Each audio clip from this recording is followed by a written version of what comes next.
Every morning at breakfast, the most feared military commander in the world read American secrets, not stolen by cunning agents or extracted through torture, but delivered daily like clockwork by a man who never knew he was betraying anyone.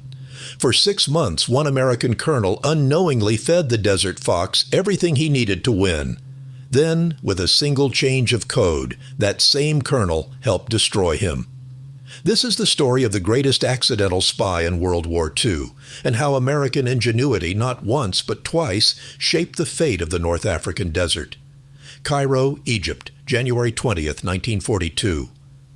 The ceiling fan turned slowly in the office of Colonel Bonner Frank Fellers, stirring air that smelled of dust, cigarette smoke, and ink. Outside the window, the morning light turned the Nile into hammered bronze. Fellers sat at his desk, methodical as always, composing his daily report to Washington.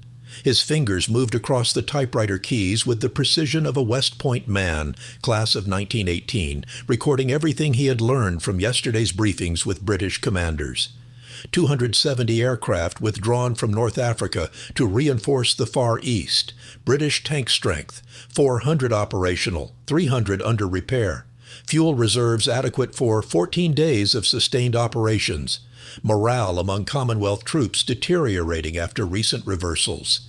Next planned offensive, a holding action at Gazala, defensive in nature, awaiting reinforcements. He paused, lit a cigarette, and reviewed what he had written.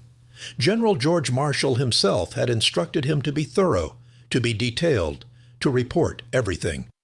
The British had given him full access to their planning. Remarkable trust from allies who had been fighting alone for so long. Fellers felt the weight of that trust. His reports would help Washington understand the true situation in North Africa, would help America prepare for the day when its own troops would join the fight. He pulled the carbon copies from the typewriter and walked them to the communications room, where the cipher clerk would encode them using the black code, the State Department's diplomatic cipher, bound in black covers, considered unbreakable. Within the hour, his report would be transmitted to Washington. What Colonel Bonner Frank Fellers did not know, what he could not know, was that within 8 hours his words would be sitting on another man's breakfast table, 900 miles to the west. And that man would smile. Axis headquarters, Libya. The next morning, General Feldmarschall Erwin Rommel spread jam on his toast and picked up the latest decrypt. Die gute Quelle, the good source, had outdone himself again. The intelligence summary, translated from English into German, laid out the entire British situation with crystalline clarity. Their weakness in the south, their fear of being outflanked, the exact count of operational tanks, the location of supply dumps, the assessment. This was the word that mattered most, that British morale was fragile, ready to crack under one more blow. Rommel's chief intelligence officer, Major Hans Otto Behrendt, stood nearby waiting. "The good source reports that the British expect us to strike in 2 weeks, Behrendt said. He indicates they are vulnerable here. His finger traced a line on the map. Then we strike in 4 days, Rommel said, and here. His finger landed somewhere else entirely. This was how it worked. Every morning, like a gift from the gods, the complete picture of British dispositions arrived. Rommel had fought in France, in Yugoslavia. He had faced desperate enemies and desperate situations. But never, never had he possessed such perfect intelligence, so timely, so reliable. It was as if the enemy commander himself was whispering in his ear. The Germans had stumbled upon this windfall almost by accident. Captain Alfred Seebohm's 3rd Radio Intercept Company had been monitoring Allied communication since their arrival in Africa. Good radio discipline from the British, usually. But these American transmissions, long, detailed, transmitted at the same time each day, had been too tempting to ignore. The German cryptographers at Lauf, near Nuremberg, had cracked the black code by mid-December. Since then, every single report from Colonel Fellers in Cairo had been on Rommel's desk within hours. Herbert Schaddel, who ran the intercept station at Lauf, would later sum it up with brutal simplicity.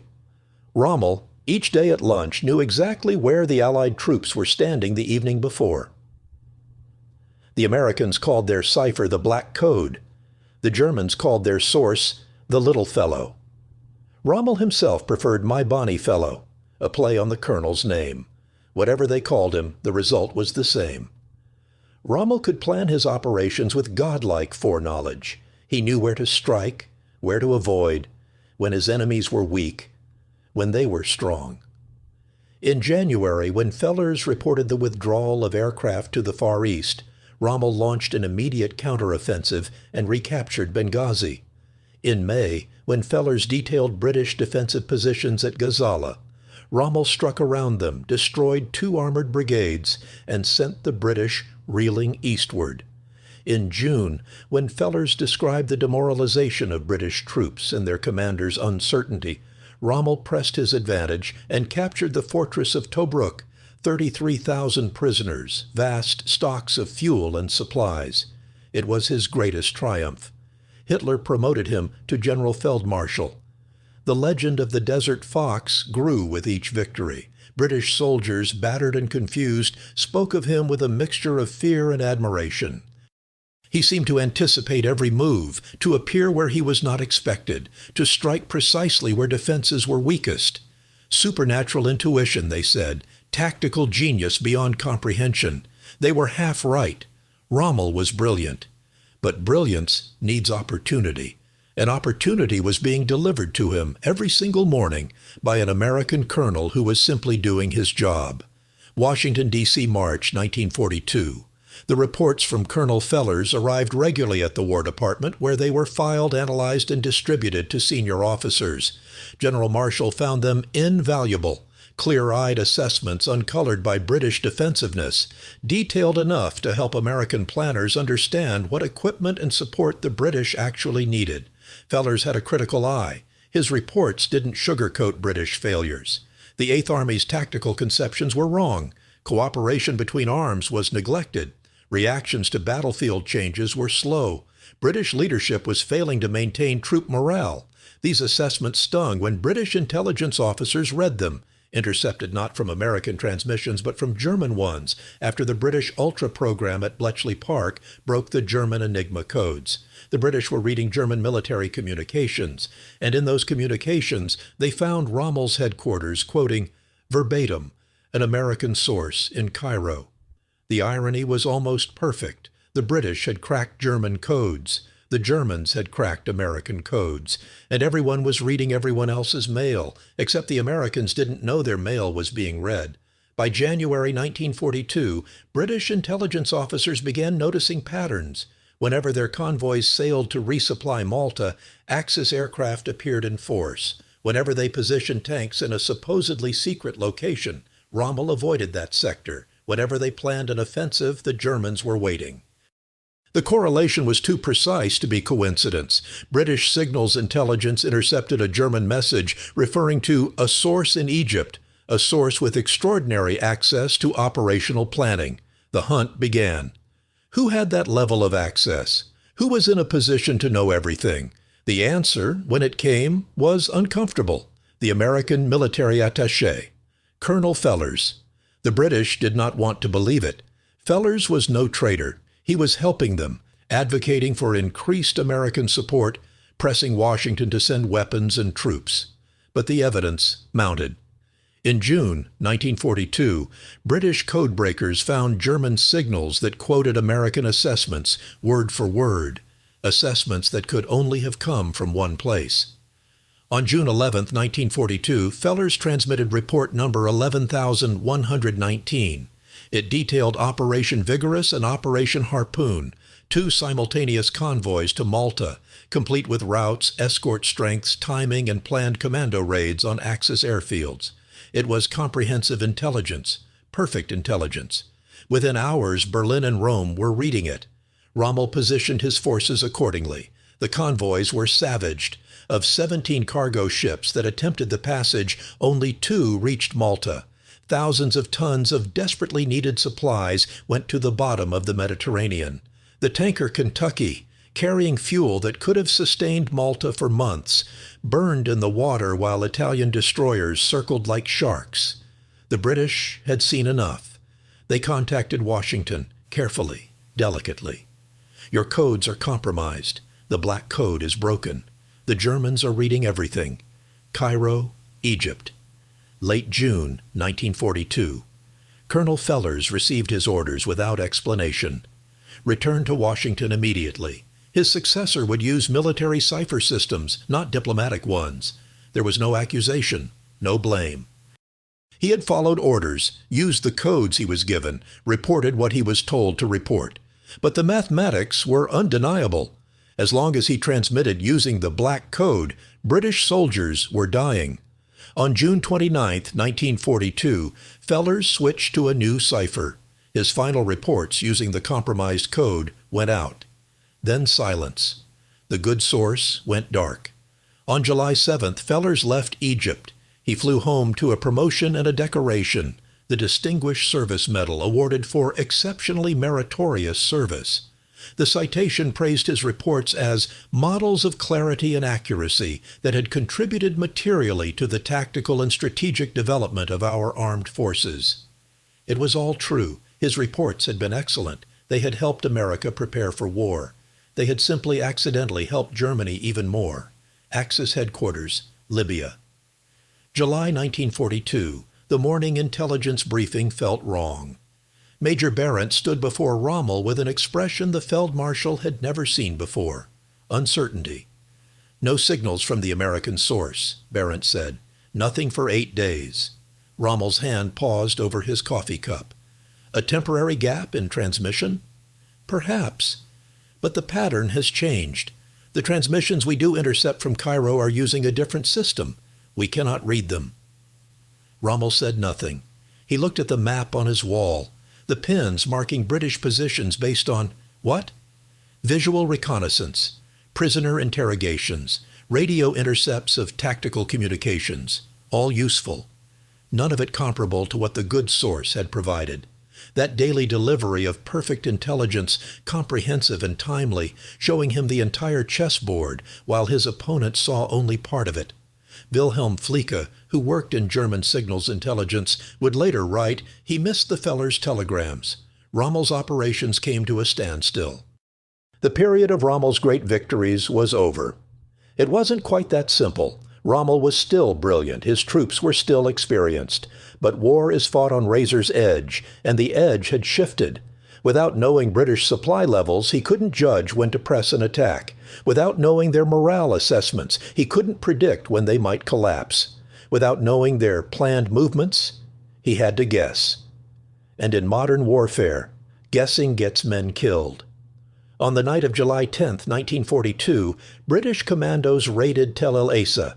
Captain Seabaum, commander of the radio intercept unit that had been so crucial to German intelligence, was killed in action, along with several of his cryptographers. Documents fell into British hands, documents that proved beyond doubt how thoroughly the Americans' black code had been compromised.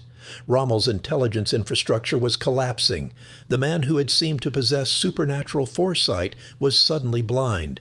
He had one more offensive in him, a desperate lunge toward Alexandria in July, based on optimism rather than intelligence. The British held.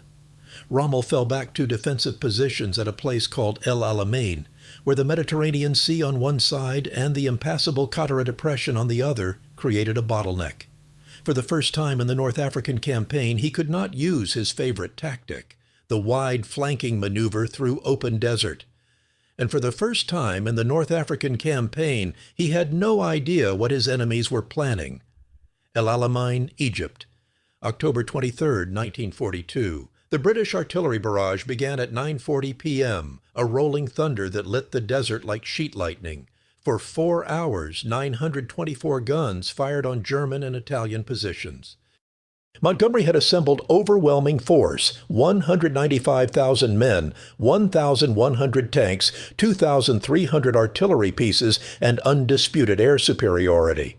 The Axis forces numbered 104,000 men and only 529 operational tanks. Rommel was in Germany, ill and recuperating. His replacement, General Georg Stumme, was competent but not inspired. More critically, Stumme was operating without the intelligence that had made Rommel's victories possible. British deception operations convinced the Germans that the main attack would come in the south. Montgomery struck in the north. German reconnaissance, once supplemented by perfect intelligence from Cairo, now had to rely on what could be seen, and Montgomery's camouflage was excellent. Dummy tanks, fake supply dumps, and radio deception created phantom armies where real ones did not exist. Stumme died of a heart attack on the second day of battle. Rommel flew back from Germany, arriving on October 25th. He assessed the situation with his legendary tactical eye and knew immediately that he was losing. British infantry and engineers were clearing paths through his minefields, 450,000 mines laid in the Devil's Gardens, and British tanks were pouring through. He could not retreat. His fuel supplies were inadequate for a fighting withdrawal. He could not hold. The British had too many tanks, too many guns, too many aircraft. What he could have done, perhaps, was predict Montgomery's movements, concentrate his limited forces at the critical points, trade space for time, and conduct the kind of brilliant defensive battle that had made him famous. But he didn't know where Montgomery would strike next. The daily intelligence briefings that once gave him complete clarity now offered fragments, guesses, outdated information. On November 2, 1942, Montgomery launched Operation Supercharge, his final assault. Rommel wrote in his diary, "We are facing very difficult days, perhaps the most difficult that a man can undergo." On November 3rd, Hitler sent an order to hold the position at all costs, but by then it was too late. Rommel's army was shattered. He began a retreat that would take him 700 miles westward in 2 weeks, racing to stay ahead of British pursuit.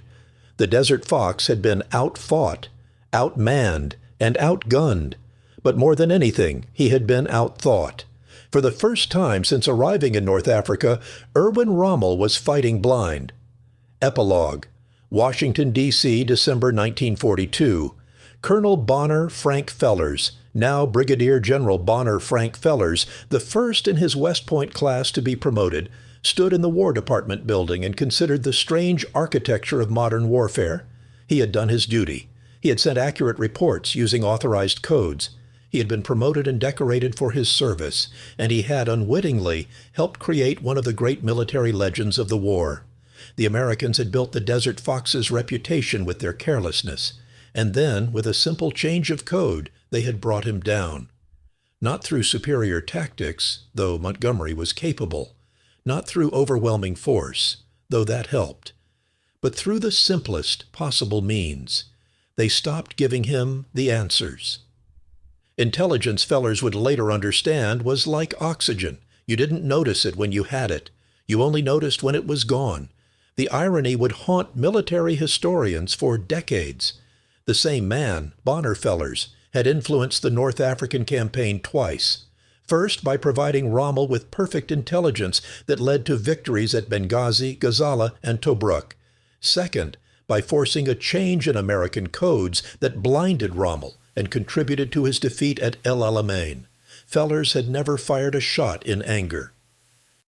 He had simply written reports, detailed and accurate, using the cipher system he was given.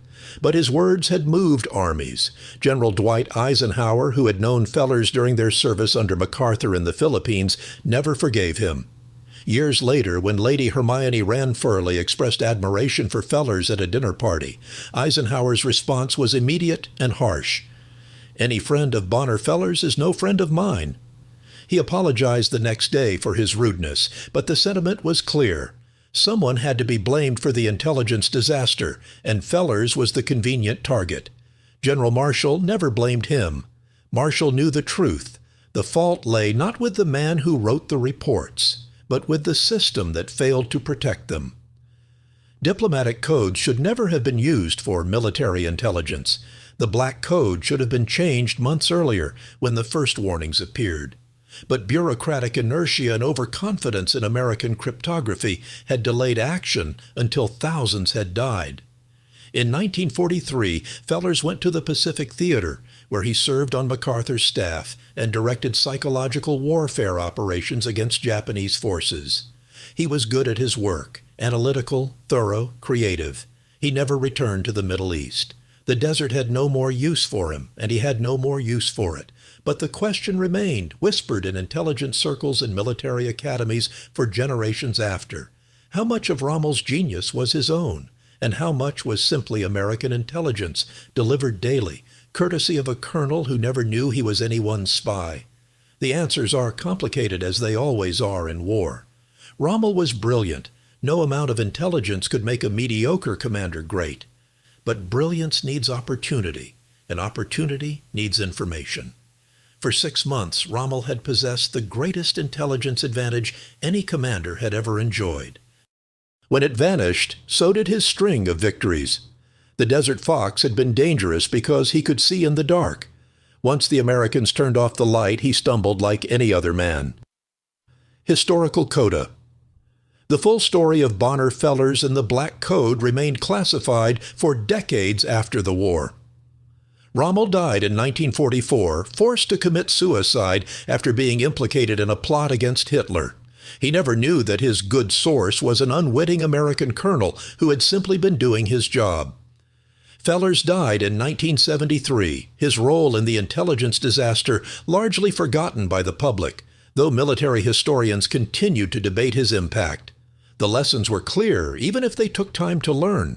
Modern warfare was fought as much with information as with weapons. Codes that seemed unbreakable could be broken. Routine communications, if intercepted and decoded, could reveal more than any spy.